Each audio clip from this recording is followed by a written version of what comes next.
Welcome to the Slop Farm. Enjoy the video. You start by getting both apps ready and confirming navigation mode. This matters because the entry method differs. Open the two apps you intend to use, then press Recent. If you use gestures, swipe up and hold. If you use buttons, tap the */Recents key. Once done, you'll see app cards.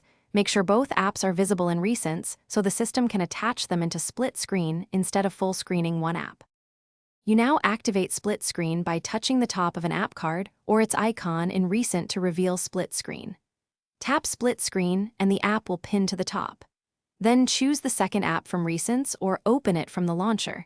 It will occupy the lower half. Make sure to drag the divider to set the size you need, and remember that some apps don't support split view. If one won't resize, pick an alternative app. You finish by resizing or closing split screen. Drag the middle divider all the way to the top or bottom to end it, or press home to leave it active in the background. If the split doesn't engage, clear recent apps and repeat the steps. Still failing, reboot the phone to reset the system UI.